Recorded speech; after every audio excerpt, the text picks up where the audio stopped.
Good evening, everyone. This is Chatty from the Craft Beer School. I'm the co-founder of the school, and I'm also a beer podcaster. And I go by the name Cheers Chatty. Today's topic of a Zoom interview it's called Beer Education Without Borders, and we are having a very interesting conversation with Roger Mittag. Roger, I hope I got the name right. Oh no, you said it perfectly. Thanks. Okay, so to give a little introduction about Craft Beer School, we teach everything about beer that's inside and outside the bottle. And as I said, we've got Roger today. He is Canada's leading beer educators, a founder of Thirst for Knowledge. He's been educating people for almost 30 years now, and he's also created the Prud'homme Beer Certification, one of world's first comprehensive online beer sommelier programs. That's a very long list and a very experienced and I would say a tall order of what he's doing. Um, we, since both of us are into education, we are going to be diving right into it, and I'm going to be asking Roger some questions. Good evening, Roger. How are you? I'm great, Chatty. How are you? Fantastic, and I hope you're excited about the Zoom interview. Yeah, I am. I don't get that many opportunities to talk to people about beer education, so in my classes, yes, but socially, not so much. So that's a perfect fit today we've got. So It is. also we've got a very long list of questions because your credentials and your track record is also that long. It's almost like a couple of crates of beer. But we'll go as it comes, and we're going to make it as interesting as possible. So my first question to you is I ask everyone who I interview is every beer culture has its own way of saying cheers. So Yeah. in Canada, what's the best way of raising a toast? Do you have any kind of a decorum or a signature or a swag that you follow? I I think for the most part it's cheers. But Canada is a very multicultural country, and a lot of it depends on where you are. So I know that in some Irish pubs we would say sláinte. In Quebec, because French is their first language, they would say à votre santé. Um, so I've even heard people use Prost a lot, and we celebrate Oktoberfest Yeah, across the country. So I think if you go to an Oktoberfest, you're saying Prost, not cheers. fantastic. So we'll say cheers because that's what we say in India. And Excellent.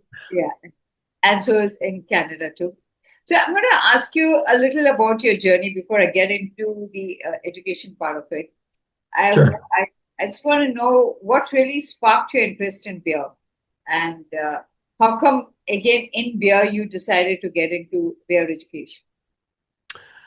Yeah, it's interesting. I was thinking about this, and I think my interest in beer it comes from my father. My both of my parents were German, and my father always loved beer, and I think he introduced me to my first sip when I was a child. I hated it, of course, as a child. Like every Um, beer lover, they all hate beer.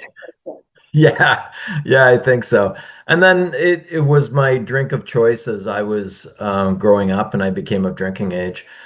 But I think my interest in what I do now got sparked in 1997 when I got a job in the beer industry. So I was hired by a company that was a small division of a big brewer called Labatt or Interbrew out of Belgium.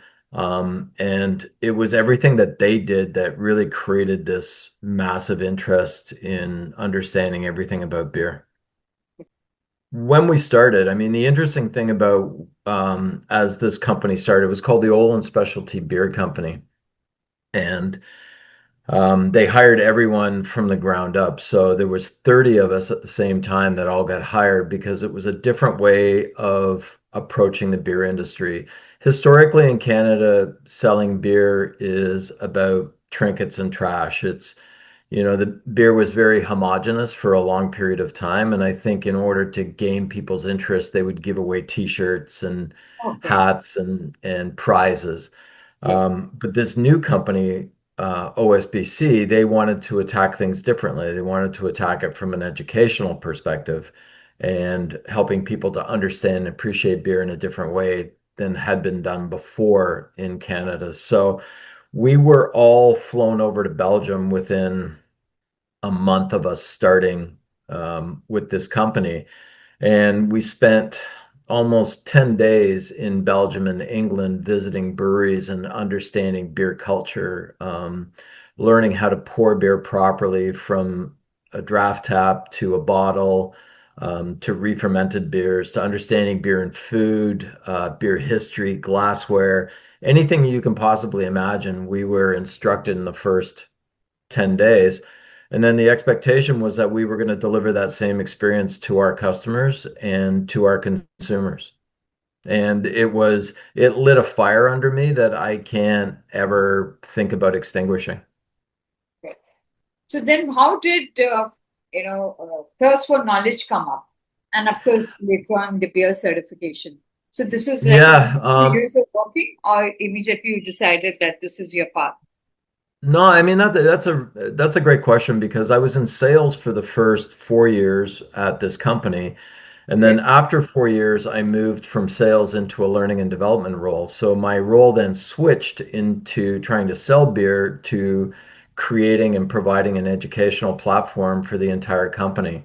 So I spent another 4 years at Labatt creating a beer school for the entire company, not just for the salespeople, but for everyone that worked there.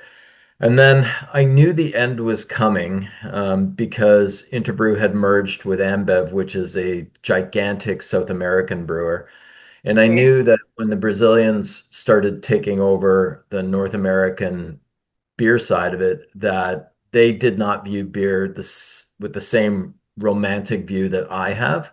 So I thought it was going to become more commoditized. And, my interest at that time was not going to do anything else within the company. It was to continue on the education road because that's where I found my passion really existed. So then in 2005, I left of my own accord, started Thirst for Knowledge, which was a beer education company. We were primarily doing consulting, beer dinners, beer tastings. And then I took a lot of what I had already accomplished on a format basis and developed a beer school. And then one of my clients suggested to me that I create a certification program.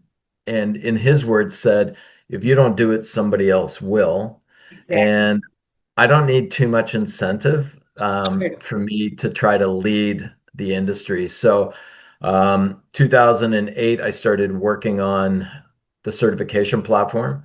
In 2009, we launched Prud'homme Beer Certification. Oh, lovely.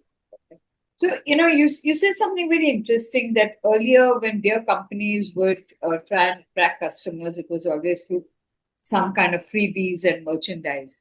But Yep. the company that you were working with, they looked at it very differently and through education. Do you think that is something that people are doing it? I mean, it's been a long time now. You've been in the industry for like over 30 years. From the time you started to now, do you think there has been shift towards education, beer I think education? so. Yeah, I think so. Not probably as much as I would like to see, but I think there is a change, and I think a lot of it has to do with craft beer becoming more interesting to more consumers because craft beer is not homogeneous and it has a variety of different styles, smells, flavors. I think that you have to have education in order to be able to help people to understand exactly what you're making and why it smells, looks, and tastes that way. Um, so I think it's better. I don't think that most breweries have a formal way of educating consumers. I think it is a very uh, laissez-faire way of trying to help people to understand. And I believe that you need formality. I think that you need to help people to understand the characteristics of the ingredients in the brewing process. I think beer styles are something that, and I'm sure it's the same way in India, but I find that most consumers have absolutely no understanding of most beer styles. That's you said something very right, that it's because of the craft beer revolution, or since the time that has come into existence, people are now more interested. One is they're trying out new flavors and new styles. Yeah, So once they're trying, they need to know what they're trying. They need, at least they need to ask for it. So the basics they need to know. So automatically some kind of education does come into the picture. And yes, we're young kids, they're trying new flavors, styles, aromas. They also want to brag about it. I've tried this. This is my favorite style. Those kind of. agreed. So that's what's been happening. But in your view, are these people who are asking for beer education, are they from the industry, professionals, or are they, general drinkers? A little of both. I think a lot of people that are in the industry right now came into the industry because it's something different. So they were fascinated with craft beer and the resurgence of flavor profiles in beer where globally it was a lot of beers tasted the same. I mean, if we take a look at Kingfisher or Heineken or, many of the multinational styles of beers, there's very little difference in the aromatic and taste profile that most consumers can actually detect. So I think when craft beer started coming into its own, I think it drew a lot of people into the industry, and those people already have some background information. But I also think consumers have really started to ask for more information. Beer retailers, bars and restaurants, I think pretend that they want more information, but the interaction between a bartender, server, and a guest is very short-lived, and it's difficult to be able to help people to understand how to deliver information in a short period of time. Hmm. Yeah, that's true. So, like the kind of students that we get, it's very rare that we get someone from the industry who is already there or wants to upgrade his or her skills. 99% of them are people who are bored of their jobs, especially in IT. So that's a boon for us. So they want to do something over the weekend and say, beer, of course, is a very exciting category by itself. So Sure. they had to do that. Or majority of them have made enough money and said, okay, now I'm done being a corporate slave. I've made the money. Yeah. I want to set up my own brewery. So honestly, the number of students who've come to us and said this, I think at least by now there should be 100 more new breweries, microbreweries in India, but that has not happened. But that's the whole cycle. It's not the industry people that are coming, but people with the love for beer and they want to do something in the industry, or they want to come back to their roots and saying that, oh, I'll do something in my little state and put up something, stay connected to my roots. That's how I would look at it. Um, Yeah, I mean my feeling, and I believe that what you're getting is what drives the interest in the education.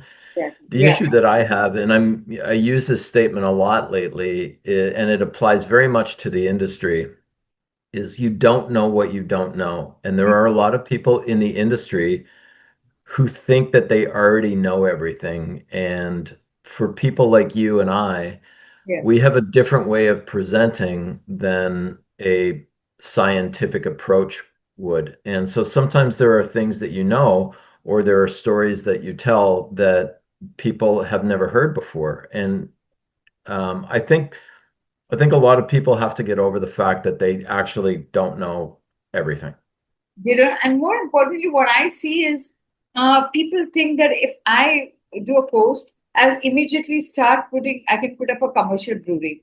I won't give any names, but 2 days ago, someone called me up and he said, I want to enroll into your school. I said, sure. These are the options. So he said, but I want to put up a commercial brewery and I want to supply beer to the UB group, United Brewery. I said, I wish it Yeah. was that easy. So Yeah. you just do a course and you start putting. I said, do you even know what it takes to doing it? I said, I don't mean any offense to you, but it takes a lot more. And why don't you just take your baby steps, learn to start walking before you want to climb up the Mount Everest. So I said, oh, okay, okay. I said, yeah, Yeah, this is great advice. I think that's great advice. I think a lot of people um, may not say those kinds of things and just take somebody to come in and then, watch them as they fail. no, And I think it's better to, put the bitter fruit on the table, serve it right there, and yeah, they better know what they're getting into. But according to you, Roger, what would be the best way of making beer education to people, whether it's from the industry or just consumers or just enthusiasts, very approachable? What would be the right way of putting it across?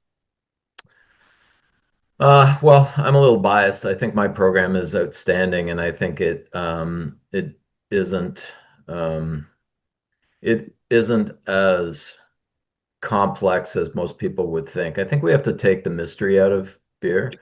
Okay. I think we have to make it available to people. So when I originally built the program, it was only classroom. And classroom, while I think it is the best way of learning because it provides interaction between the instructor and the class, Yeah. it is limiting because we can't be everywhere and we can't, Canada is a very large country, as is India, and there's no way that you can be all Yeah. over. You can't be all over the map. It's impossible. So I think one of the biggest things is the advent of um, online learning. And I think online learning reaches across borders and boundaries. And I think that, when you introduced it earlier, you talked about beer education without borders. I Yes. think that online learning allows that. So it allows people to learn as they want. My programs are very self-directed, so it doesn't really require my interaction, although I'm always available for questions and answers. Um, I think that we have to remove the restrictions that it sometimes takes. There are some programs out there that are somewhat restrictive because they only allow you to take the program when they have an instructor in place, whereas mine is open for 30 days. You get full access to it, and there's a ton of resources inside. So I think um, but I also think it's part of media, and there are a lot of people that don't realize that these kind of beer education programs exist, like yours or mine. How do So you I teach think it, that Roger? Do you teach it in class or is it online or a combination of both? it's a combination of both. I mean, I have some inline or some classroom sessions that are in the Toronto area where I teach. I have licensed the program to a few other places across the country when I can't get there. But online seems to be the place where I get the most value from because, um, a restaurant, for example, that I deal with, they've just put 5 people through the online program because they're all new staff and they need beer education. So they have the opportunity to take it at the time that they want to take it, not at my time. So when I do a classroom, it's based on my time and my availability. Online is based on yours. Yeah. Yeah. It's the reverse. Yeah. True. So, you were speaking about Canada, and that was my next segment that I want to talk to you about. So, Canada is a very mature craft beer scene, no doubt about it. From the time have you started, how has it evolved over the years? And have you seen it being right there, neutral, status quo, or you see the education climbing up the ladder? Do people actually say that, when I'm going to grow up, I'm going to get into beer education and I'm going to become a brewer, become something in the beer industry? Yeah.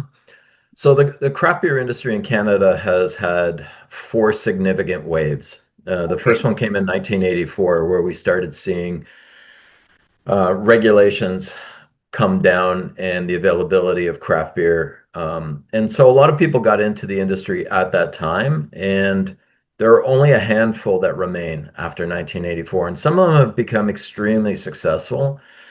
Um, the second wave came in the early 2000s. The third wave came in 2010, and now we're seeing another wave, but it's more on the downside. So because these waves come in, there's height, it rises to this massive level, and then it drops off.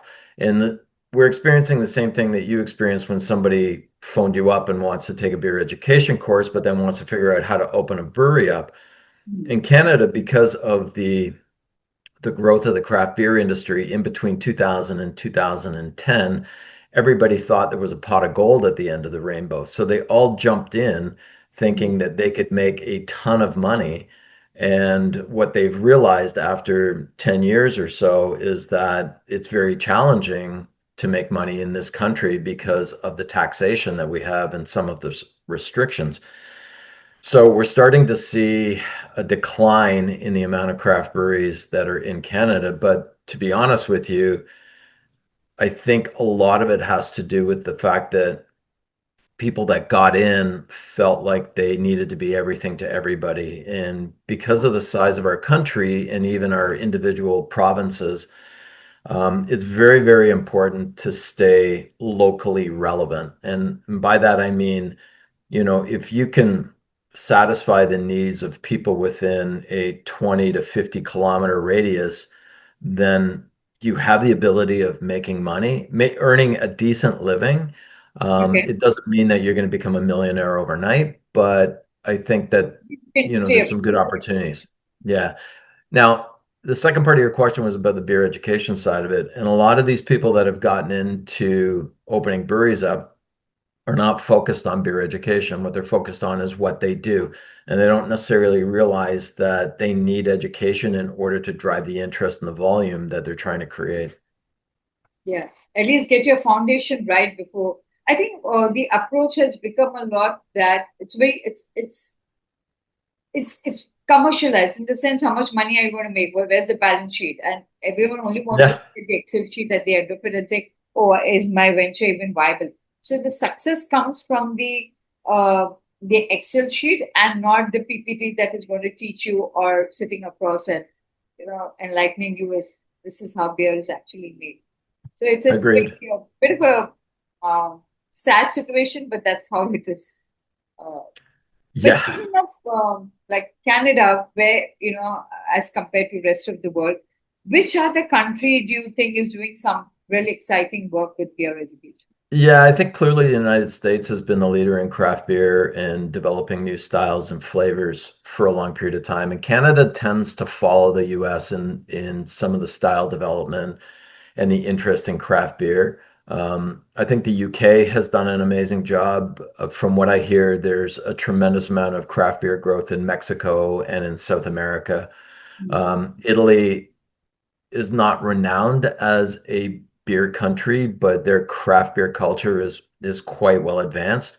Um, I've had quite a few students in the colleges that I've taught at over the last 10 years that are from India who have also told me about the development of craft beer industry in India as well. So I think that there's a lot going on. My hope is that more developing countries like India and South America learn from the mistakes that have been made in North America. Because We've got a long list of history that we can learn from what the rest of the world has done because we are so yeah,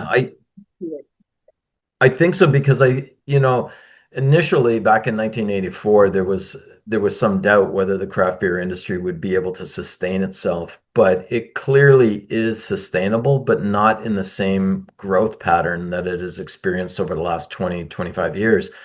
So I think things are going to settle down. In Canada, the percentage of craft beer is somewhere around 5 to 8% of total beer volume, which means that the majority of beer volume is either imported, which is a small percentage, about 12%, but the rest of it is primarily large brewers that are doing that. So I think craft beer will always be here, and now it's a question of how does that look going into the future? And I think the local aspect is the really important one. very important.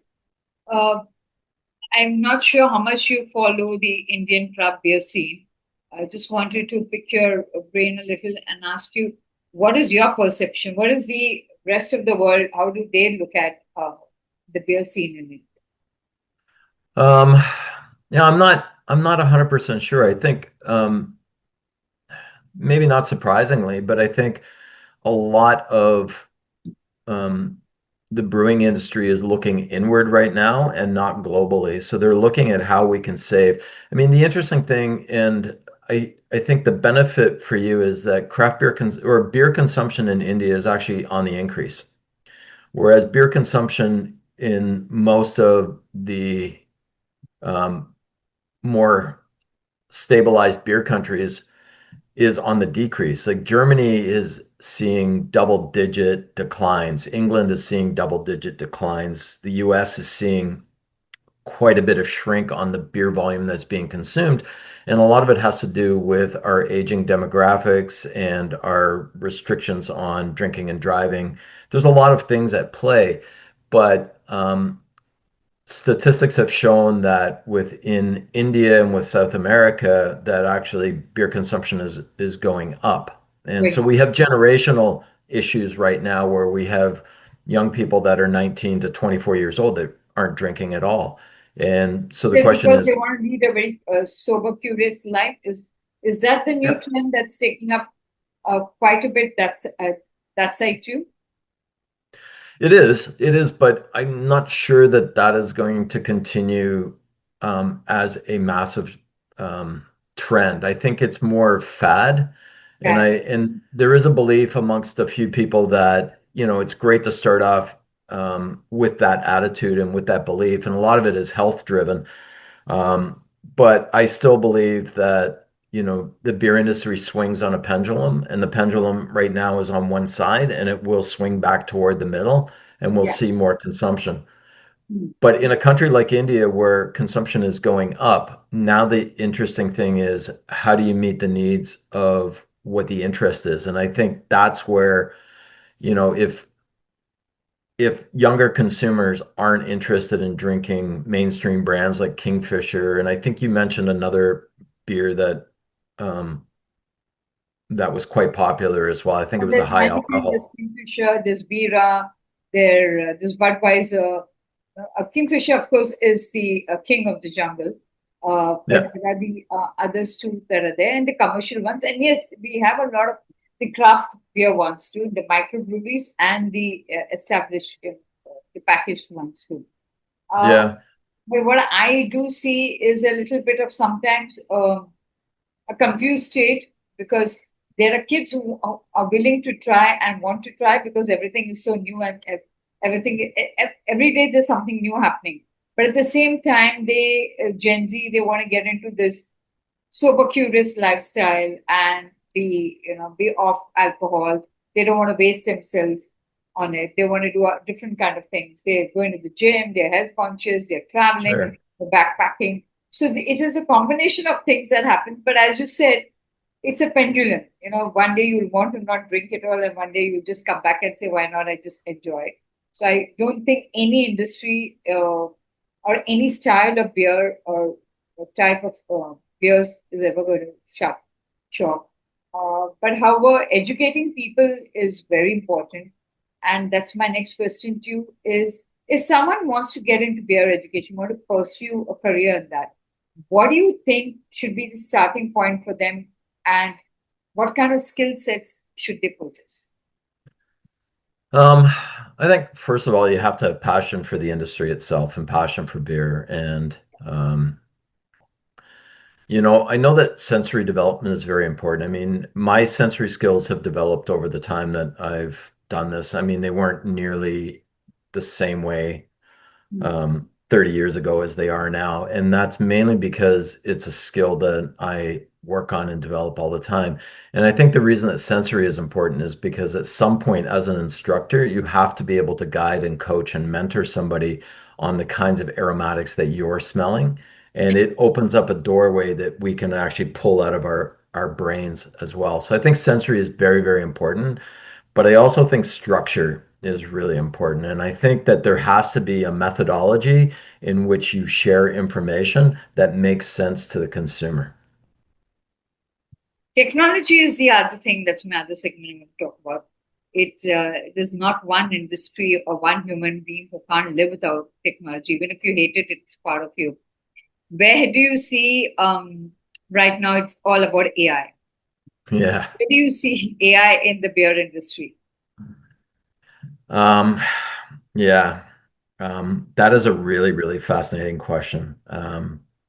So I think AI will help in the industry simply from a research perspective. So I think that there's AI programs right now that are helping brewers to maximize their yields, to make sure that they're using the right kind of malts, that they're using the right kind of hops and the right kind of yeasts to create beers. I think technology in the beer industry is going to expand rapidly. I think the growth of technology use is going to change the way the industry is, which may then in turn affect the smaller brewer more so than the larger one, because the larger ones will be able to adapt quicker to Yes. new technological advancements. Um, so from that perspective, I see the benefit of AI. I am massively skeptical on the use of AI when it comes to doing what I do. And the reason I say that is um, the information that I have acquired over 30 years is not computer driven. It is driven through conversation and through my relationships with a I variety of agree. Yeah, global brewers. And I think that you might agree with me on this is that not everything on the internet is factual. absolutely. Yeah. And AI and Chat GPT are great when you use them for very, very specific reasons. But when you try to find the kind of information that we're providing in educational programs, it may not be the same thing that we're suggesting. So I'm skeptical. I do not like AI generated images at all. I think it's very easy to take a nice photograph of a beer. You don't need artificial intelligence to do that for you. So I have my cynicism when it comes to AI. I totally agree because I'm also old school of thought. I wouldn't just take something from ChatGPT and paste it that way. Also, when you said, taking a photograph or an image from a being a creative person and especially teaching something in advertising in the beer industry, that's my focus. I wouldn't like something just taken something like that. I would focus more what the brand is, what's the personality, what are the insights, and put it out there. Yeah. Yeah, today we are living in a speed round like the TikTok generation where everything has to be done right now. Nobody Yes. really, I wouldn't say nobody, but it's more about putting out the information out there and right now in the next like couple of minutes, then to be factually right and for it to look like your brand, like your personality. It's like everyone's into Botox. So everyone starts looking the same. So they treat even education as being like a filler that you just put it out there and it's just created something out there. I Um, agree. yeah, I think AI is great if it substantiates things that you already know and that you're just trying to verify. So a lot of times, it's interesting that when you do a search on something or you use ChatGPT, it just verifies that you already have the information. that's Um, true. Yeah. so yeah, I'm with you. Of the future, Roger, where do you think we're going? We are going with education. And we are already in AI, and as we're speaking, everyone just falls into it and what takes it the way it is. Where do you see beer education in the next 10 to 15 years? Um, I think it's always going to change. I think it's going to grow. I think right now, especially in Canada and North America, we're seeing a drop in the interest in beer education, and it could also coincide with the decline of some craft breweries. So there's a belief that when you have too much of anything, you become oversaturated. So too much aromatics, too much flavor, you just become oversaturated, and then you move to something that you think is, less intense. And I think the same thing with beer education. I think people have been inundated with information and free information for a long time. But I also think that that interest is going to come back. And the interesting thing from my perspective is I think what we have to do, so you as an educator, me as an educator, one of the things that we have to do is we have to show people that are retailing beer, people that are brewing beer, people that are in hospitality, we have to show them the benefit of having education and why it's important to them.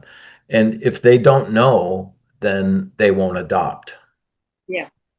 Yeah. So I think there's a lot of room for it. Um, and I think as we become more of a global community, it becomes a little easier to share information. And the community is, globally based. We don't all have the same kinds of interests. I don't know whether China has a growing craft beer market. I know that Japan does. Right. Um, but, I'm certain that at some point, and it really depends on the population. So if the population enjoys having those beverages to relax with, to socialize with, to end a hard day with, then I think that there's always an opportunity to help people have a better beer experience. And that's the way I look at it. Just to add to it, I would like to look at it in a way it's going to get very localized. As you said, there's so many countries, so many continents, so diverse, and the climate. Even if I'd say in India, within one state to the other, the climate is so different, the produce is so different. So therefore, what you make beer there, what you brew is also going to be very different. Hence, the Sure. education is also going to get very localized. It's not just about right now, we're still in that phase of aping what happens in Germany, Belgium, or US. Oh, these are the flavors that work here, these are the styles. So why not even do it out here? But that's not the palette that we have. No, Slowly, there are people who are no. saying, we need to use our local produce, our barley, our what do you call, our rice, the ingredients that are they put those flavors together and then make beer with it. Beer is going to get very localized. Therefore, the education also needs to be very localized. Yeah, I'll give you a couple of examples. I think with a growing market like in India, you have a lot of opportunity to do things differently. There are very few new things coming out of Belgium and Germany. Yeah, And a lot of times with beer, traditional beer styles lead the way. And it's not as though you can just create all these unique styles. They're basically taking traditional styles and then creating a hybrid on that particular style. true. In Belgium, beer education is very important, and they adopt understanding beer better than probably any other country that I know. Germany, on the other hand, have had beer as something they've enjoyed for centuries. Thank you. And there's a part of me that understands that German brewers may be the most efficient brewers on the planet because they make their beers the same way all the time. Yeah, But I'm not so sure the German consumer understands all the differences of different styles of beer. And I think that's just because maybe they take it slightly for granted that it's right. just beer, right? Just beer. Um, but it isn't. Beer is not just beer. It has so many nuances and complexities associated with it. Yeah. And the big thing for me, I think you asked like where does it go for India? You've already suggested that localized ingredients, but the cuisine of India is so complex that to me, it's more about how do you find a beer that matches in with some of the different flavor profiles that you have. Yeah. Um, and I know that people in the northern part of India cook slightly differently than people in the southern part of India, and they're, True. Very different cuisine, right? true. That is very regionally based. And my advice is that brewers figure that out. Yeah. They need to. You don't have a choice. You can't No, just make something because uh, it's trendy somewhere else, so I'm going to bring it out here. People yeah, might just try it because it's a new thing, but that doesn't mean that's going to be on on the palette forever. So no. you have to localize it. The other thing is, as people travel more and more and more, Yeah. they're not necessarily interested in having an international beer in a country that they're visiting. So, you know, if I go to India, I'm not really looking to have Heineken or Budweiser. Exactly. Why would I you want come to here? To experience, yeah, it's about experience local, right? exactly. So, Roger, I'm going to be asking you a little. I'm going to go into a personal level, and Okay. I'm going to you. You do so many things. You worked across consulting, teaching, writing, media, uh, and of course, a lot of it in beer. But I want to ask you, which role has been the most fulfilling for you personally? What is it that you enjoy doing today the most? Uh, I suppose it's twofold. I think the thing that I enjoy most is teaching and educating, because I like sharing my knowledge and passion. I enjoy it when I see a light go on in someone's eyes and they truly get a concept that I've explained. But I really like developing programs as well. I like trying to anticipate what one of my customers might need as opposed to something that I want to give. So I still, to this day, absolutely love teaching in a classroom. It's where I think I get the most enjoyment out of. Um, but developing program content is another thing that brings me a lot of joy. And of course, drinking beer Of brings course, me a lot of joy as well. that goes without saying. But Yes. yeah, But sometimes I explain this to my classes yeah, is sometimes I don't want to work. Sometimes I just want to enjoy a beer and I don't want to have to analyze it. yeah, you usually do that. So It can't so be I'm academic every time that you have a beer. no, that's no fun, right? It's Like no fun. sometimes you just have to drink to enjoy. You just need to be a beer drinker, not always a beer educator for doing that. Yeah. It's as simple as that. But I want to ask you, what's the most high moment of your life in beer education? That one moment you felt, well, I made the right choice about educating people and I did something good. Um, I think it is the development of Prud'homme Beer Certification that gives me the most pride because when I when I developed it, there were really only two other programs globally that were available. One was in the United States, which to me is less of an education program, more of a certification program. The other one was a very, very intense beer sommelier program in Germany that was very expensive, but lasted 2.5, 3 weeks. And for me, because our programs are multi-level, it allows you to progress through them. And I do like that I am taking a global approach, not necessarily a Canadian approach, but a global approach to the way I look at it. Um, I'm very proud of the program that I've developed, and I think that's the thing that gives me the most pleasure is understanding that I've created something that um, can be useful to anyone. So can we in India also apply for it? Is that is since you said it's got a global approach, so is it? I'm sure it's not restricted to Canada. It is not. I've had people all over the world take it. It's not where I advertise traditionally, but anything on the internet, if people sign up, I mean, the dollar value that you see is in Canadian dollars, but because of the payment platform that I have, anybody can pay with any form of currency that they have. Okay. I would love it if you could share it with me. So I'll share it with here on my social media handles as well on the Yeah, chat. it's great. I mean, it's really quite easy. I mean, people can just search prud'hommebeer.com, Okay. and then all of my programs and content is available to purchase. It Okay. basically gives an explanation. It shows the course outlines. I'm very active on YouTube as well. I have a lot of information on YouTube, like instructional videos, how-to videos, style sessions that are on YouTube as well that basically highlight different kinds of styles. Um, obviously LinkedIn is a big thing for me, Instagram. So there's a lot of places where I would love to have more participation globally, and I am starting to work towards perhaps even translating into other languages. So right now it's in English. We're working on it was in French a little while ago, but I haven't really updated it. So that's going to be done this year. And then there is a possibility of trying to figure out what languages to put it into next. Oh, fantastic. Nice. It's going to become a global curriculum very soon. Yeah.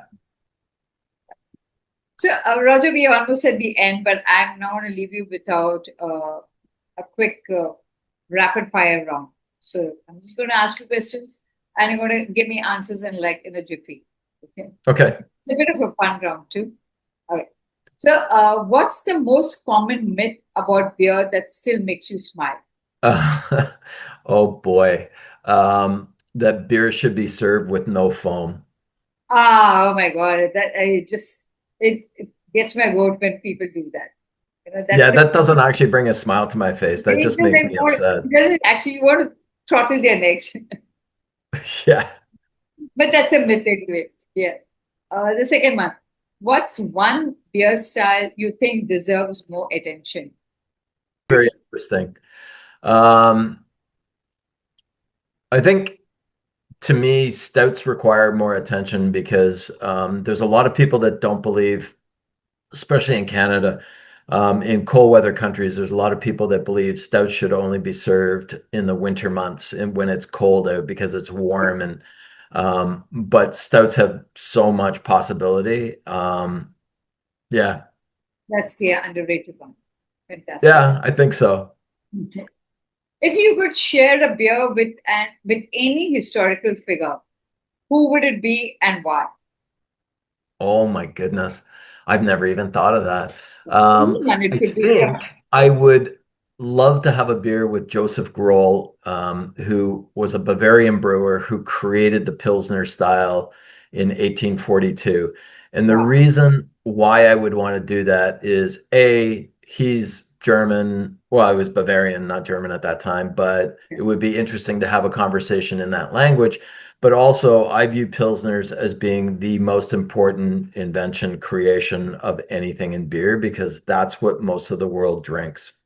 That's what we would like to have it with it. Yeah, Fantastic. Okay. in the cellars of Pilsen. Okay, what's your go-to beer every day after a long day? Just, I don't have a particular brand, but my favorite style would be German Pilsners. I like them because they're crisp, they're refreshing, they have enough complexity for me. I am finding that I'm enjoying hazy IPAs these days, which is Right. not something that I have historically been amenable to, but I'm not a huge fan of unbalanced beers, and so if bitterness is the dominant characteristic, that's not what drives me. But lately, a lot of craft brewers have been making very, very well balanced hazy IPAs. Mhm. And finally, one this is last for the road. I wouldn't say one for the road. If you could only drink one beer style for the rest of your life, which one would it be? It could also be a brand and plus a style. It would probably be German Pilsners German, for the rest of my German. life. I would be very happy doing that. I get asked some interesting questions sometimes. Somebody asked me one time what would be a beer that I would drink on death row. So if I was going to be executed, what would I drink? And I thought that was a fascinating question. So my answer was I would drink a Belgian triple or quadruple because they're meant to be sipped and savored, and I would want to extend my time on Extend your Earth as life, long as right? I could. That makes Yeah. sense. And imagine if you could also add to it a Guinness a stout, which they say it takes what 190 seconds or 320 seconds something. It should ideally take that long to pour one. Forget. Yeah, I think it's 200. Oh, I have it somewhere. It's basically 2 minutes to 2 minutes. pour Yeah, a proper beer on draft for Guinness. yeah, Yeah. totally. Yeah, that sounds good. Yeah, we've come to the end of our Zoom call. Beautiful chat that we've had. Roger, seriously, thank you so much for joining this in and sharing with us your incredible beer journey. And I'm sure the community of beer drinkers and educators is going to grow. And at Craft Beer School, we also believe in the same thing. We appreciate the art and craft and the culture of beer as much as you do. So thank you so much for being on this. And is there anything else that you want to ask us or you want to give a feedback? You're most welcome to do so. No, I want to thank you as well, Chatty. I mean, it's been a while since we first connected, and I really appreciate the opportunity to speak about what I love. And so thank you very much for having me.